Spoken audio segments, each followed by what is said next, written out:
First, I would like just to thank the organizer for inviting me here.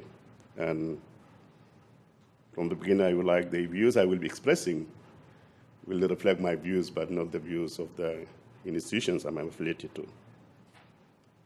But I would like to thank Alex also for bringing up the issue of famine through his book that actually provoked the discussion, and things that we start talking about them a long time ago are coming back to, which I think is a very big, and it is good for TAPS to be pioneering this debate, and I'm really grateful for that. And this reminded me, I studied in UK, in Institute of Development Studies, with people like Stephen Debro, and then my colleague Paul Howe.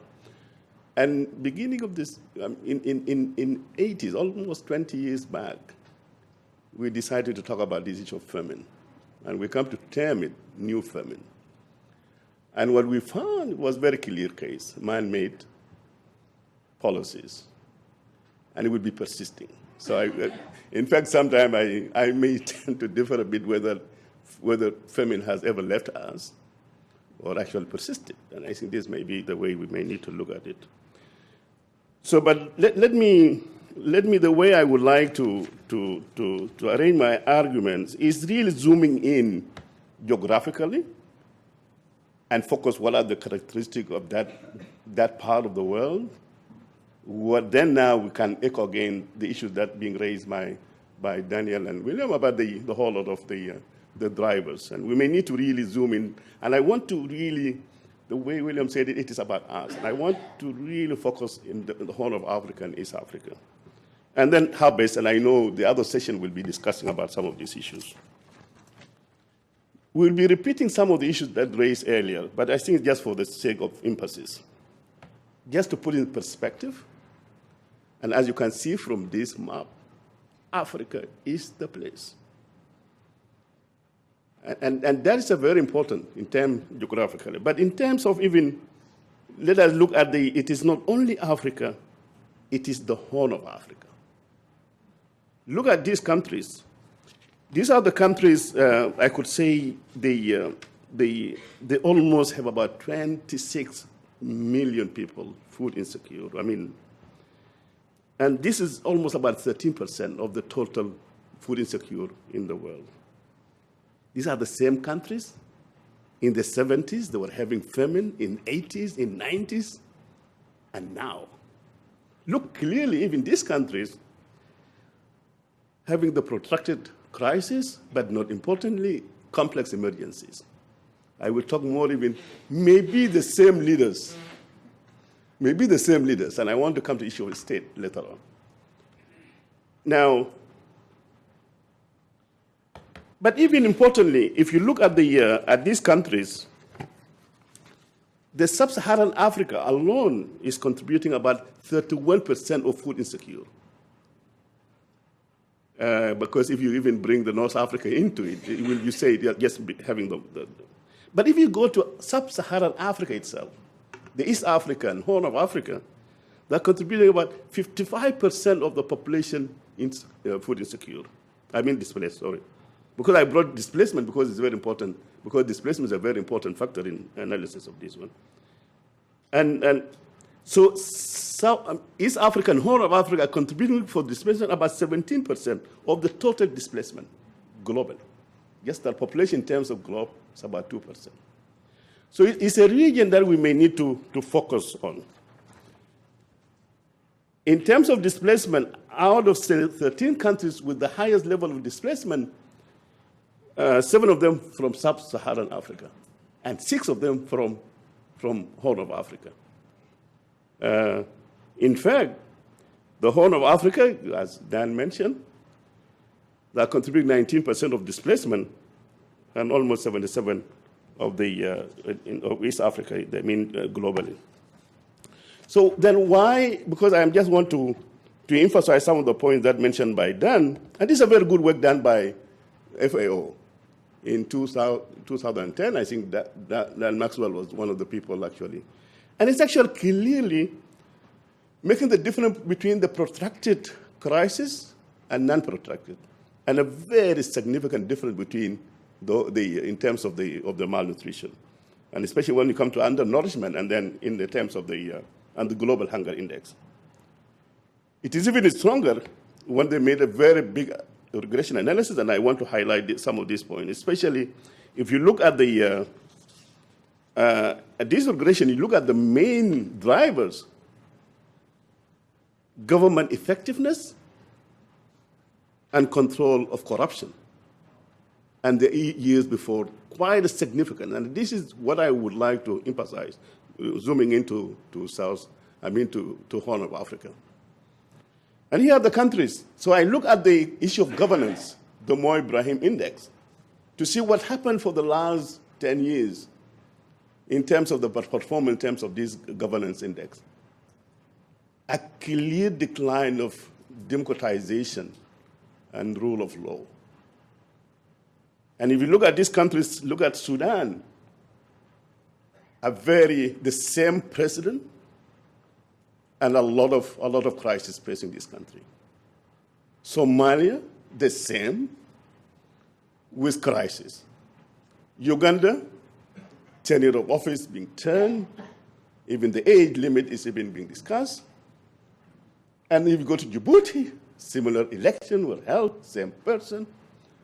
Ethiopia, positive development, but you could see a lot of fragility. And if you go to Eritrea, it is a very clear case, the same president, okay? And DRC, crisis, and very clear case, the same president want to go for election.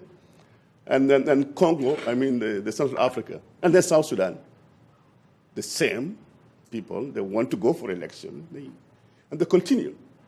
And this is exactly the very leaders producing this massive human tragedy.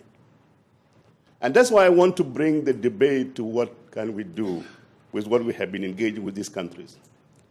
Whatever you put into these countries, they will exacerbate or even accentuate the driver of fragility in these countries.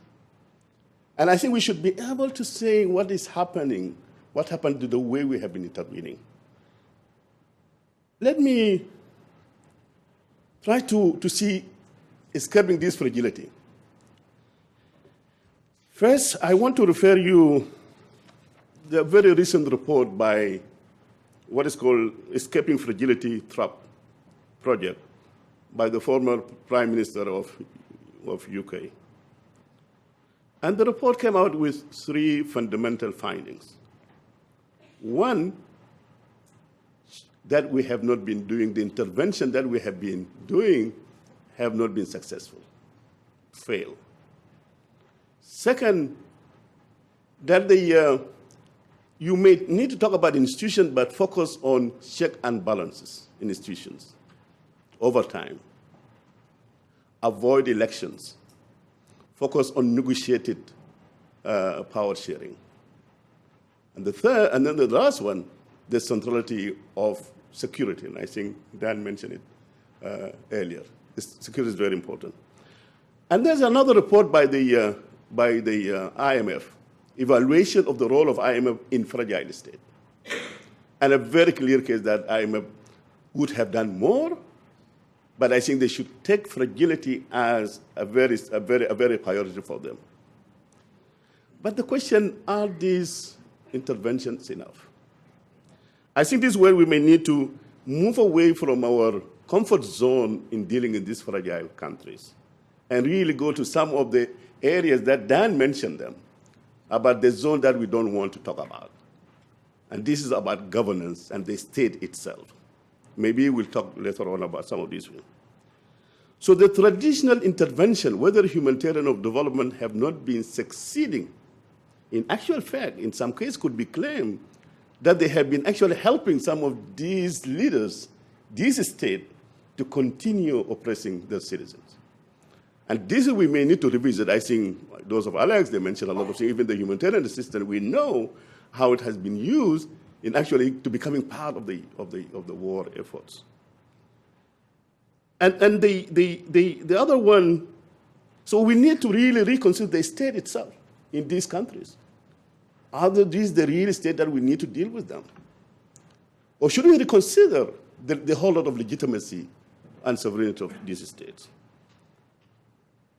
And the other one, in case of the Horn of Africa, I want to raise some issues that I know that are very controversial.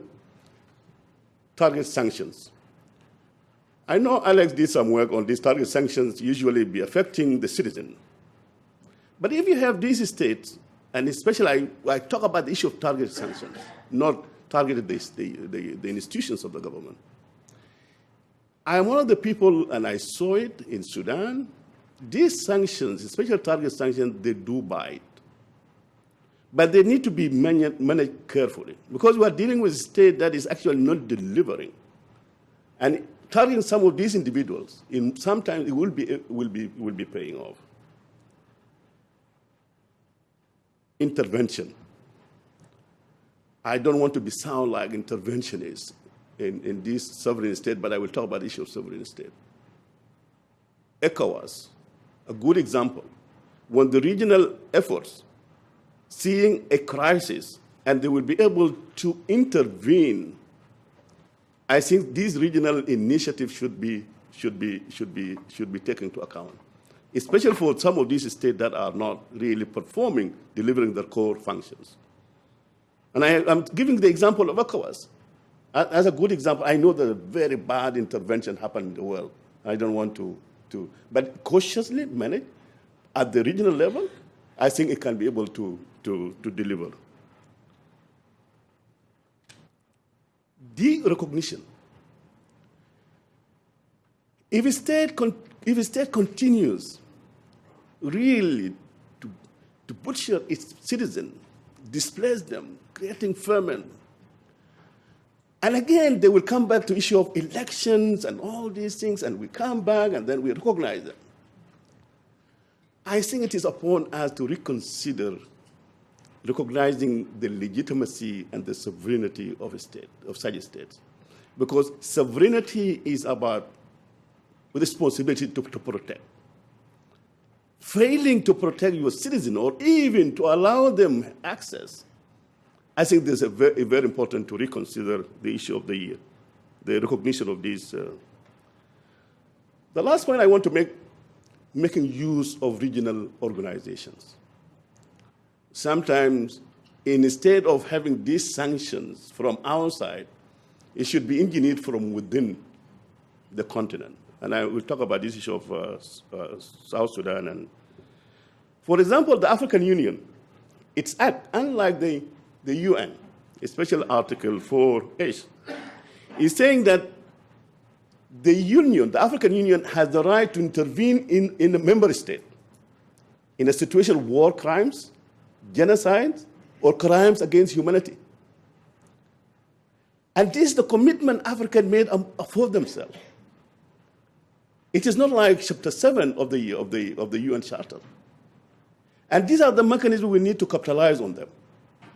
And I'm saying this one because Africa is actually seem to be looking to outside solutions rather than looking for inside solutions. A good example of the issue of justice, even in the middle of war, African Union took upon himself to make investigation, commission of inquiry, about atrocities committed during the war in South Sudan. And they decided to set up their own hybrid court. This is the first time Africa decided to take upon themselves really to take the issue of justice for those who committed these crimes. When we talk about the Horn of Africa, why a good example coming, the good is Somaliland. Somaliland is another not recognized. And in the middle of this crisis, they really perform better than any other country in the region. Very poor, small, but really delivering quality governance to the citizen.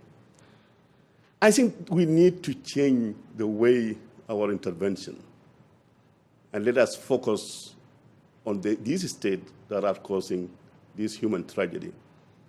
And this is the zone that we need to really to hammer and to focus on. Thank you very much.